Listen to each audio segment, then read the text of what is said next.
Hey, what is up, everybody? So this is FAQ 2, and this is solely focused on one card, Gorgon's Gaze. If you don't already know this card, it is probably the most complicated card in our current 84 card pool that we know of set 1.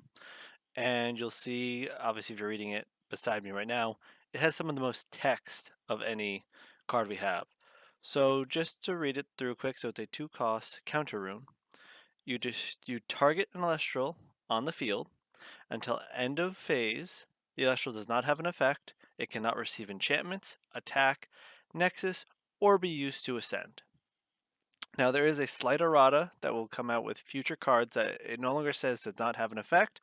It says the effect cannot be activated.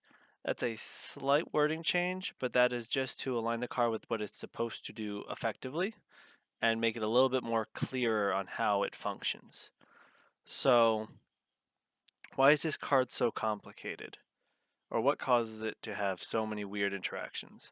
So we'll start with an interaction that caused quite a long debate on Discord one night for about an hour of I'm playing a normal enchanted sluggle for turn. Sluggle enters the field, and my opponent Gorgons gazed it.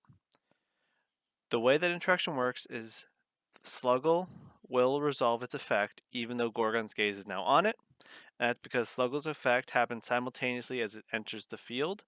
So you can think of it as Sluggle's effect is triggering on the normal enchant declaration and resolving when Sluggle enters the field. So the effect has already been resolved when it gets hit by Gorgon's Gaze.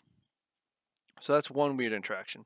Another interaction that's a little strange is if I go to ascend my Sluggle now, and let's say I'm going to ascend my Sluggle into Caprigal, my opponent will declare, or rather, I will declare I'm ascending my Sluggle into Caprigal with this spirit and the Caprigal.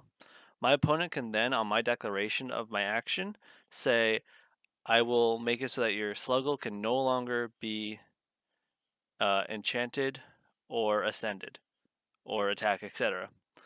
So now that that Sluggle is an illegal target to be ascended to, the Caprigal and Spirit return back to their original zone, so the Caprigal will come out of my hand, and the Spirit will go into the deck, the Spirit deck. So in that case, I will still be able to now play my Elestral action turn. So if I have another Sluggle in play, let's say, I can just ascend that Sluggle since the first Sluggle has been stopped. I do not lose the action to ascend or normal summon or draw from Gorgon's Gaze triggering. You can think of it as turning the target into an illegal target, thus the action could not have been made in the first place, so you can still take a new action. Now, if I'm saying instead of ascending Sluggle into Caprigal, I'm ascending Boombat into Sonicore. Sonicore has a clause that says that it cannot be stopped by counter runes, and that when it's in play, counter runes cannot be activated. So if I go and I declare I'm ascending my Boombat into Sonicore, again, I will take my Sonicore and my Zaptor out, declare my action, and my opponent can now Gorgon gaze the Boombat to prevent it from being used to ascend. Because it's not preventing the ascension, it's turning the ascension target for Sonicore into an illegal action. Thus, Sonicore cannot be then ascended into the Boombat, and the Spirit will go back to the Spirit deck, and Sonicore will come back to my hand. I will still have my action for turn. That's a little wonky because Sonicore does say that it cannot be stopped from counter runes, but that is mostly involving a counter rune maybe saying negate the ascension of a target. So negating the ascension of the Sonicore, but since we're not negating the ascension, we're not stopping the ascension, we're just turning its original ascension target into an illegal action, it cannot resolve. So we still get our action back and everything returns to hand and field, etc. Or to deck. So this is the Sluggle interaction with the normal enchant and that Sonicore interaction are probably the two most complicated things you can do with Gorgon's Gaze. So just to finish up the last couple of things, so it cannot receive enchantments. So if someone goes to say re-enchant something, you say, okay, you can't re-enchant because I'm going to Gorgon's Gaze it. It cannot receive enchantment.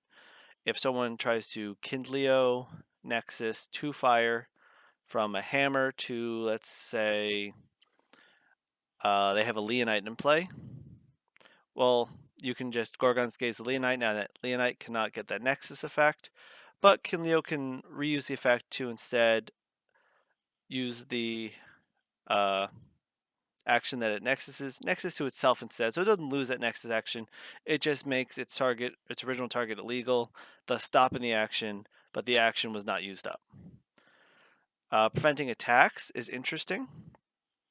So if I declare an attack, so let's say I'm using my Leonite here to attack an opponent's foamy, and my opponent responds to me declaring my attack as I activate Gorgon's Gaze on your Leonite. Leonite can no longer attack this turn.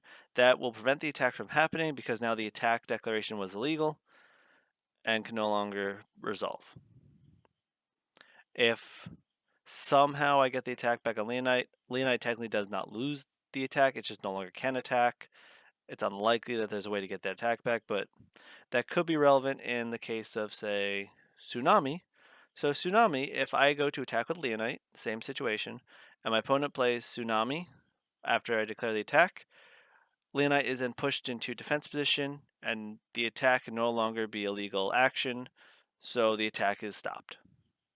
If I could theoretically somehow push Leonite back into attack position, which with Tsunami you would not be able to due to the last clause of Tsunami. But in a hypothetical, if I get Leonite back into attack action during the combat step, I would still be able to attack again because the action to attack was not used up. It was just turned illegal and not able to resolve. So I hope that kind of clears up how Gorgon's Gaze works. It's a little bit of a complicated card. When we get the new wording, it'll be a little bit clearer. And I just wanted to give it a nice little focus because it is a weird card. I hope that also this video kind of helps clear up how actions resolve. I know we don't have the comprehensive rule guide yet and things are subject to change. But as of right now, generally actions are declared as I declare to do something, my opponent can respond, and if that response causes one of my action that I declared to become an illegal action, the action does not complete and cards are returned to their respective zones, and you carry on from there.